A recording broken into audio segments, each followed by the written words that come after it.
Hi, I'm Liz with Toth Properties, powered by EXP Realty.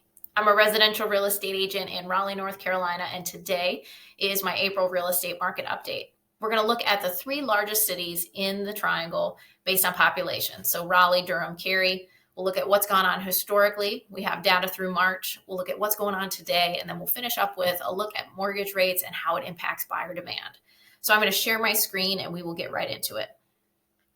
I love to start with the trend lines. This is the average sales price for the last year, and it's your blue line is Cary, the green line is Raleigh, orange is the entire triangle MLS, and the purple line is Durham. So you can see, starting back in January of 2022, pretty much all areas saw a good increase up until about May. That's when the rates started to go up, and then we saw things start to change a little bit. Saw some declines, but not a huge drop off, just like a steady decline.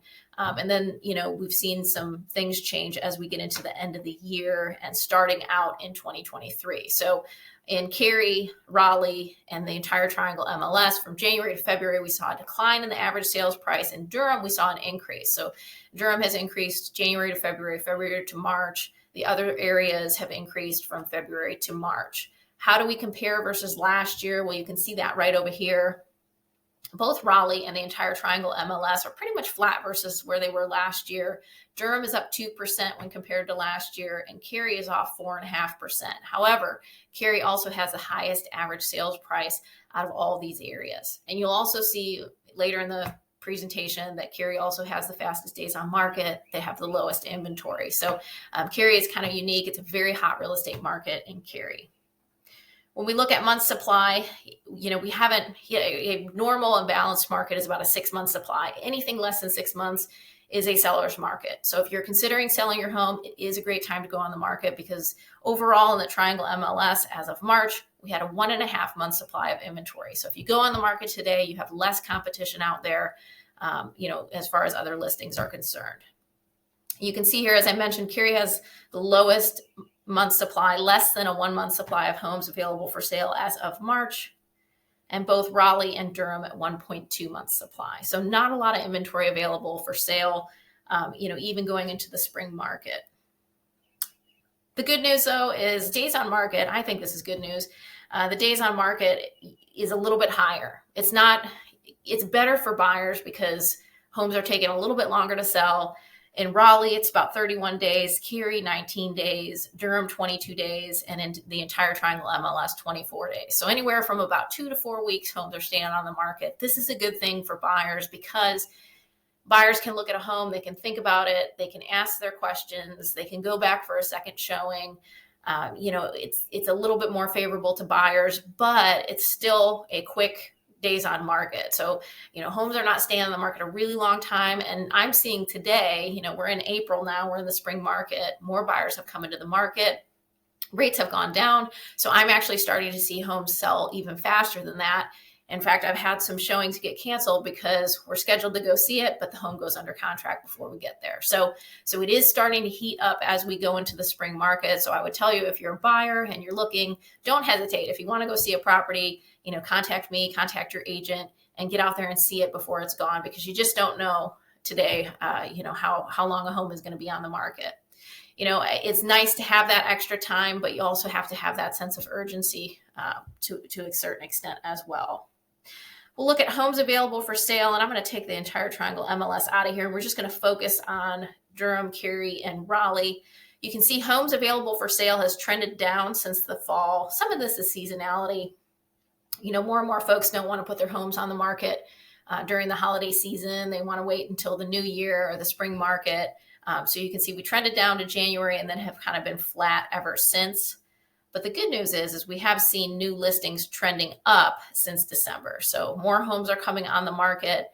They are still selling fast, so we aren't accumulating a lot more inventory. So that's what's gone on in the MLS and in our three largest cities historically. We'll look at what's going on today in Raleigh, Durham, and Cary. So as of today, active and coming soon homes, there's 1,139 homes available for sale. A portion of these are new construction. So if we take new construction out, there are 661 resale homes available for sale. Raleigh, Cary, and Durham, their populations combined are over 900,000 people. So That's not a lot of homes available for, that amount of population, plus all the people that are moving here. When we look at what's under contract right now in Raleigh, Cary, and Durham, these are homes that are under contract. They're going to close sometime in the foreseeable future, just under 2,000 homes under contract. And if we take new construction out, it drops to 1,176. And then the last thing we'll look at is what has closed so far this month in these three areas. Now we're, 12 days into the month. Obviously, this number is going to continue to grow. But as of the 12th, 240 homes have closed. And when we take new construction out, it drops to 218. So 218 resale homes have closed in the month of April. So that's what's going on today. And I just wanted to finish up with a look at mortgage rates and the impact that it has on demand. I showed this slide, I think, last month too, but it's been updated since then. So this just shows buyer demand and how it's related to interest rates. So you can see when we have 6 to 6.5%, we have good buyer demand. When we are over 6.5% to 7%, we have limited buyer demand. When it goes over 7%, it gets into weak buyer demand. But if it drops below 6, that buyer demand is strong. So you can see what's happened. At the start of the year, we were in the 6 to 6.5 window there. So we had good buyer demand. And then going into February, we saw it go up to over 6.5%. So that really impacted demand. We feel it in this market too. It does slow down and you do feel the effect of it. It did go into limited and then weak buyer demand as well. And then we had some volatility in the financial markets and that put downward pressure on the rates. So then we started to see them come down.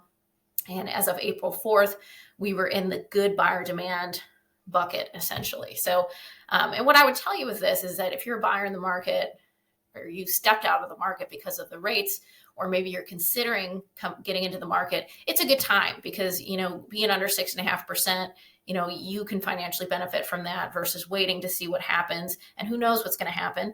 As you can tell from this line, it's been pretty volatile over the last few months. Take advantage of the rates now so that you can benefit financially.